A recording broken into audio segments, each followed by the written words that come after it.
patella. Inferiorly, it is the circular line on the level of your tuberositas tibia. It is greatly palpated.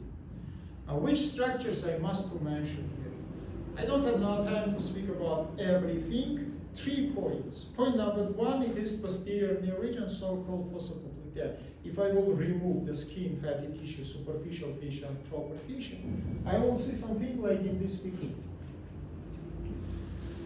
Diamond-shaped fossa, which is covered by the proper fascia. By the way, proper fascia will be perforated because several veins and lymphatic structures from superficially will go deep. From the veins, it is, for example, vena saphena parva. Vena saphena parva, it is the second biggest superficial vein of the human body, which is located in the foot, in ankle joint, and in the leg region. And it is finished in the posterior knee by the drainage into the vena poplitea. That's above the knee region. We don't have saphena parva, we have magna. But magna doesn't shown here. Magna is located, by the way, if in femoral and in leg region, magna located in anterior regions, in knee region it is passed little bit posterior. Generally, how we projected the magna in the femoral region, I say you last time. How we project it in knee and leg region, you know very well. Upwards it is medial epicondyle, downwards it is anterior margin of the medial malleolus. That is complete projection of this view. Then I remove the proper fascia. I draw last time in the lecture the structures which were, look here please, from medially to laterally, from deep to superficially. Artery, vein, and nerve. Artery we call arteria poplitea, vena we call vena poplitea. That is just continuation of the femoral vessels. You remember by inferior ring of the adductor canal, they become from femoral region into the knee region. Here we rename them. But the nerve is new structure. The nerve is originated from this big, huge nerve in upper angle, which we call nervus ischioticus. This nervus ischioticus, as you can see, split it into 2 terminal branches. One is continuation of ischioticus. It enters inside of fossa. We call it nervus tibialis.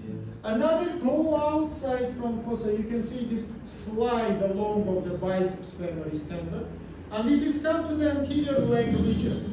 In anterior leg, I can palpate in this structure inside of special canal. We call it canalis musculoperonealis superior. How it forms? From one side, superficially, it is tendon of long peroneal muscle, which is located in the leg. Little after I will draw it for you. From another side, it is the head of your fibular bone. That's between head of the fibula and between the tendon of the long peroneal muscle, we have superior musculoperoneal canal. Why musculoperoneal? Because from one side it is muscle, from another bone. This second branch we call common peroneal nerve, nervus peroneus communis. First branch we call nervus tibialis. Nervus peroneus communis become to the canal which I mentioned. Here gives one skin branch, which we call nervus cutaneus suramedialis. Surrelateralis, sorry, and then divided into 2 terminal branches. It is peroneus superficialis and profundus. That's all. This is all structures. What is form the floor of the fossa poplitea? 3 structures. It is the plate surface of the femoral bone. We call it planum popliteum. It is a oblique ligament, and it is musculus popliteus, which is covered this plate surface. That's all. Second question in which I want to attract your attention, it is the synovial bursas. 7 synovial bursas we have inside of the anterior knee region and 1 in the posterior region. And these 7 bursas localized in 3 main spaces. First one, it is subcutaneous fatty tissue. Second one, it is subaponeurotical loose connective tissue. And the last one, it is subtendineus space. What is tendineus space? Tendon, it is the quadriceps femoris tendon. It is passed in front of the patella and split it into 3 portions. Middle one we call the proper ligament of the patella. Inferiorly it is fused with the tibial tuberositas.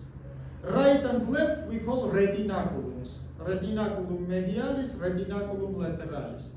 Behind of retinaculum lateralis we have the tendons of the biceps femoris muscle. Behind of retinaculum medialis, we have tendon of 4 muscle. adductor magnus, longus, gracilis, and sartorius. And together with retinaculum medialis, they form 5 fingers, pes anserinus major. Once again, adductor magnus, longus, gracilis, and sartorius.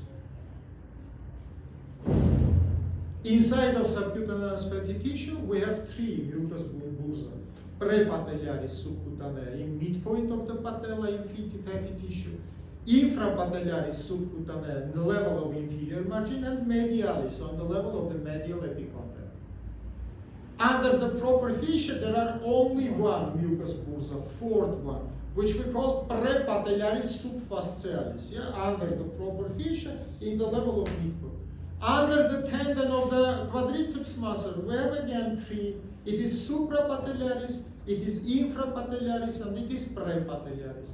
The most important is suprapatellaris because only these mucous bursa communicated with the knee joint. All others is separated. That's why all others, if will be inflamed, it will be just bursitis. If suprapatellaris will be inflamed, bursitis will come to arthritis, inflammation of the knee joint. Last 4th question in which I want to attract your attention in the knee region, it is so-called collateral arterial network. It's located just under the proper fascia and 10 vessels involved in its formation. 2 is descending vessels. In medial side you can see genodescendens. In lateral side are ramus descendens, circumflexa femoralis lateralis. 5 vessels originated horizontally from popliteal artery.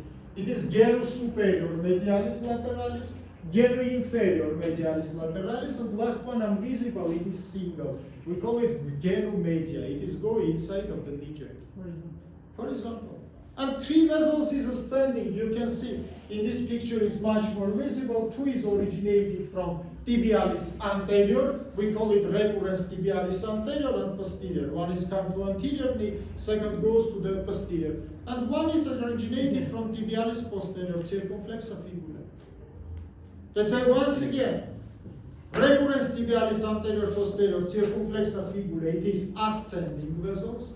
Genus descendens, ramus descendens, circumflexa femoris lateralis, it is descending vessels, and 5 vessels is horizontal. Between them we have formation of collateral arterial network. Write the name of next our picture, it is the cross section of